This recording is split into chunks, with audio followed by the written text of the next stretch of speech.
Well, hello. My name is Sean Smith. I'm a faculty member at the University of Kansas, and I wanted to spend a few minutes with you today about the IEP in the digital world.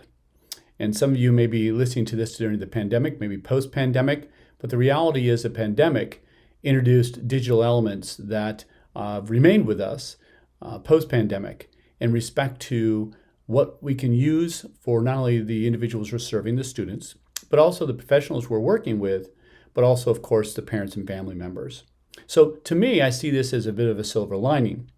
Now, I tend to think individuals with Down syndrome because I'm a parent of a child with Down syndrome, but of course this can go across a variety of different individuals and disability groups, but it could also go across whether or not we're speaking from this or seeing this from a perspective of a family member, parent, a loved one, or a guardian even, or potentially from the educator. And to me, in both sides, there's a lot of silver lining to look at in respect to the digital aspects that further facilitate the IEP meeting, the IEP process, and the overall IEP experience. So let's think about that. Now, first of all, when many of us are thinking about digital and we're thinking about the IEP and we're thinking about meeting part, well, maybe our mind immediately goes to how many of us experienced it during the pandemic, and that was virtual. We had to do it for safety's sake.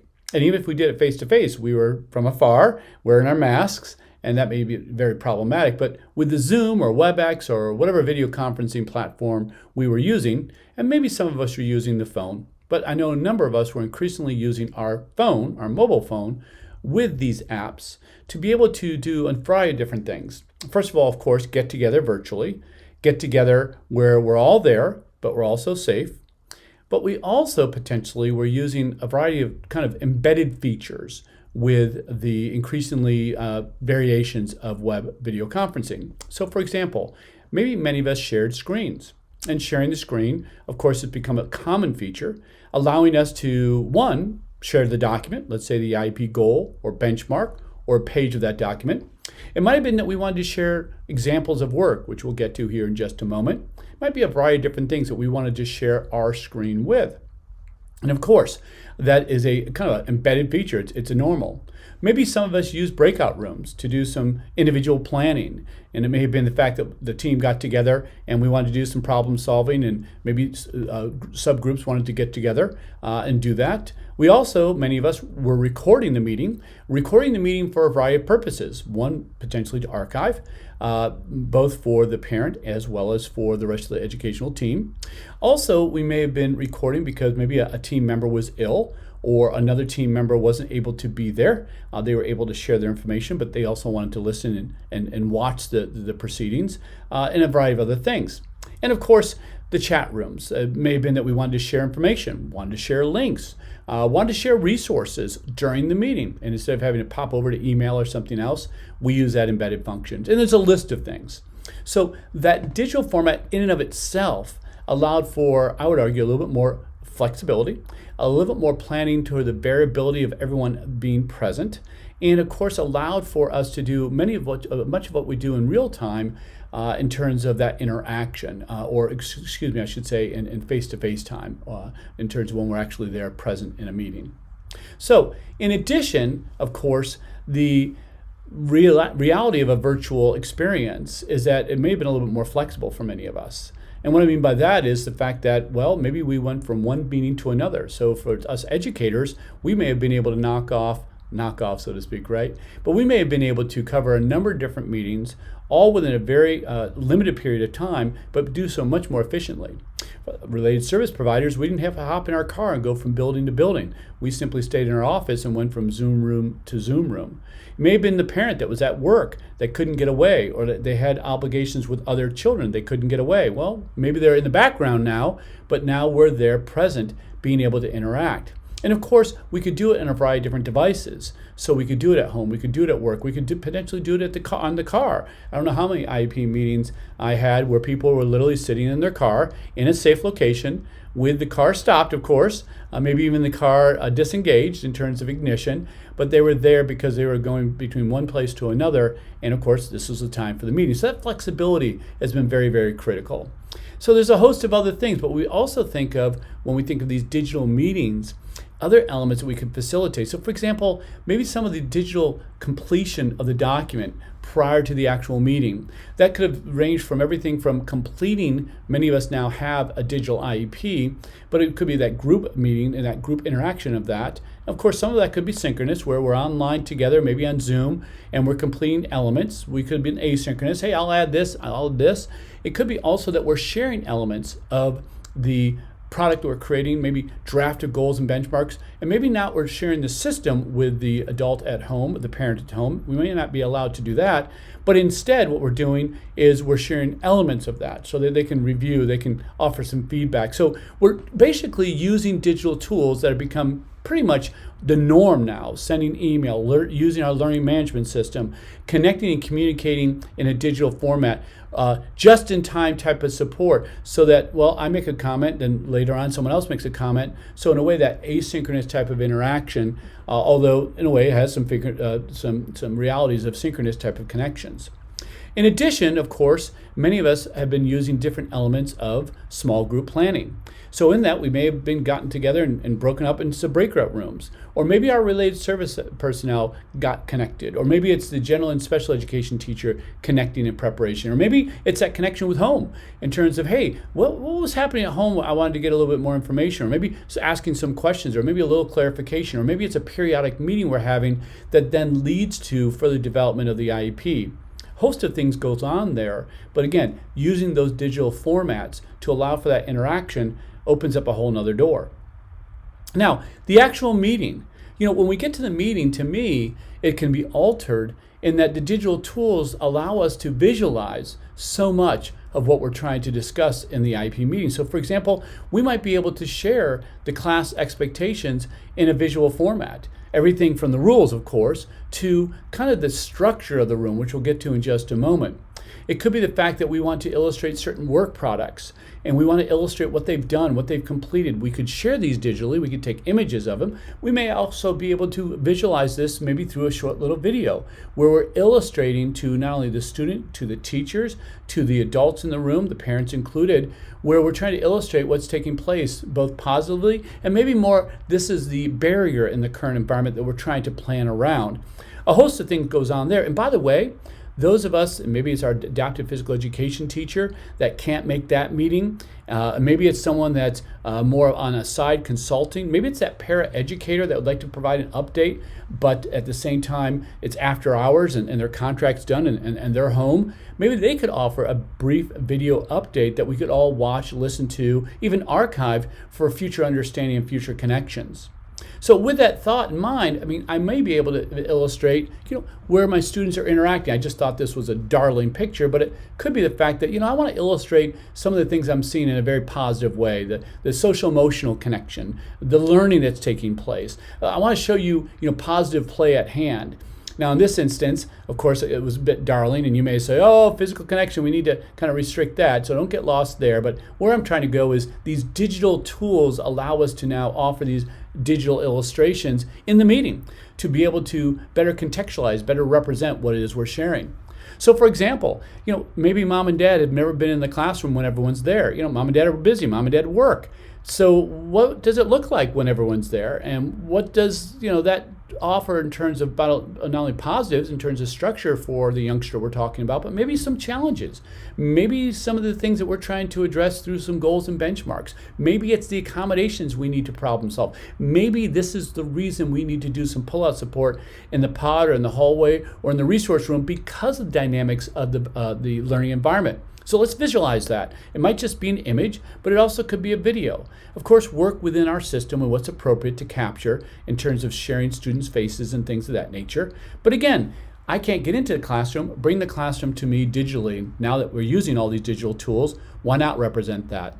But it also could be recordings of performance. So for example, maybe it's speech and the articulation fluency. Maybe it's where they're stuttering and it's difficult to illustrate that. Instead, what we're going to do is we're going to share some video.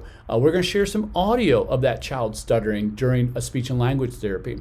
We're going to offer an illustration maybe when they're trying to learn some of their social skills and where they're challenged. Whatever it may be a video, very purposeful video, where we can further illustrate not only what the challenge is, but where we need to determine a solution. And that would be very appropriate. And again, we could capture that in a variety of different ways. In this instance, it happens to be via Zoom or Teams or something like that. And of course, we can record that and again, share that with the appropriate group.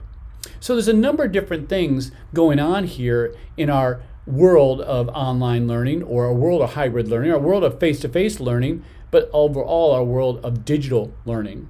And with that, I see as opportunities. So for example, let's say I do some of the planning we mentioned before. Let's say I do some of the information dissemination. Let's say I do some of the initial conversations all digitally, all just in time. So we get to this IEP meeting, we're prepared now to really focus in on the dynamics of the goals and benchmarks. Well, let's think about the MAP process. And the MAP process, to me, is an awesome opportunity for us now to really take advantage of that face-to-face time, even if it's virtual face-to-face in terms of Zoom or whatever it may be. This is an opportunity for us as educators, as professionals, and of course the families involved as well, to really connect, to really share, to really contextualize. And so, for example, let me pop over to a process. It's called the MAP process. And let me give you a brief illustration of what I'm talking about.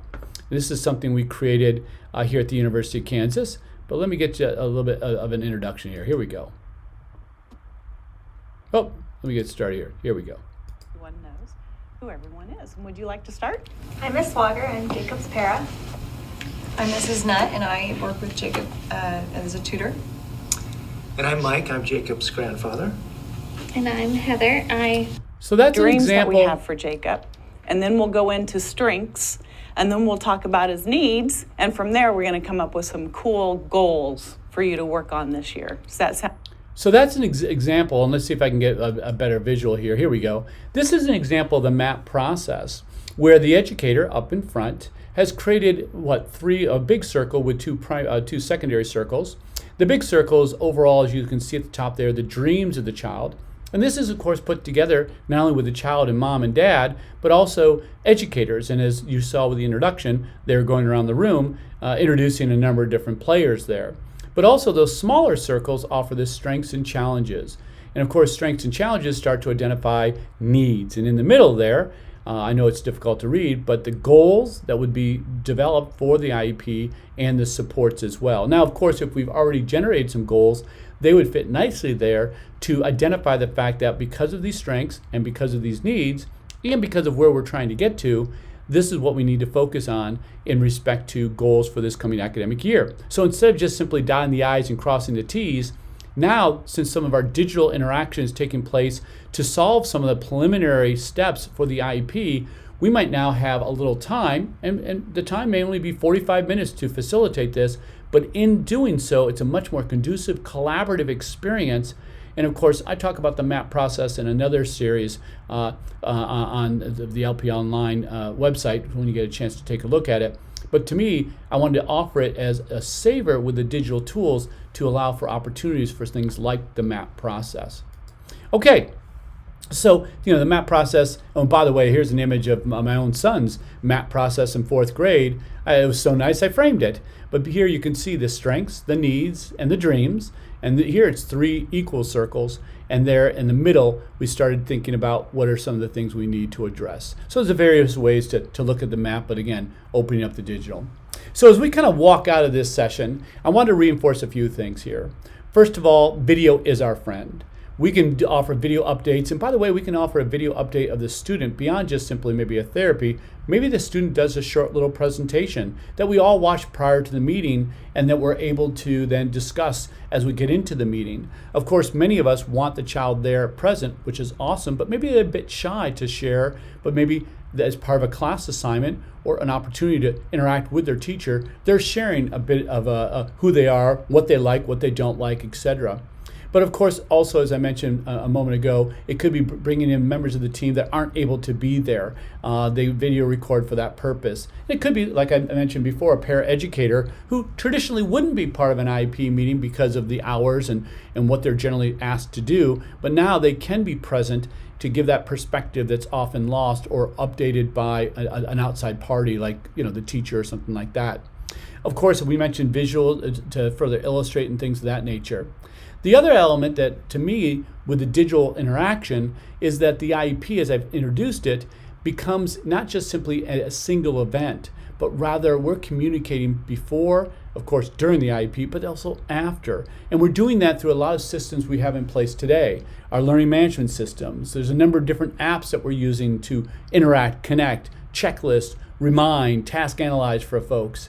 And of course, video. And what I'm talking about here is this idea that we can offer illustrations of what we're trying to share as educators. We can offer our instructions, our directions, be as explicit as possible, not only for the child we're serving, but also, of course, for the parent or the adult at home that's trying to support the child. So beyond the IEP meeting, there's so many other ways that we can then facilitate this interaction, particularly with the home environment, and then so doing really reinforce what's taking place so that at the IEP meeting, we are all coming in at the same page and we're maximizing that interaction. So that's it for today, our session. It was just a brief taste in terms of some of the silver lining aspects of how our digital world is altering that IEP experience. It's offering opportunities for us to reconsider the IEP experience. And the next time you want to visit me, let's talk a little bit about assessment in the IEP. And here we'll also concentrate on some digital solutions that are making our life a little bit more easier, making things a little bit more efficient, and I'd argue definitely reinforcing the effectiveness of assessments as they align to the IEP, particularly measuring our goals and our benchmarks. Have a great day, and hopefully this was helpful.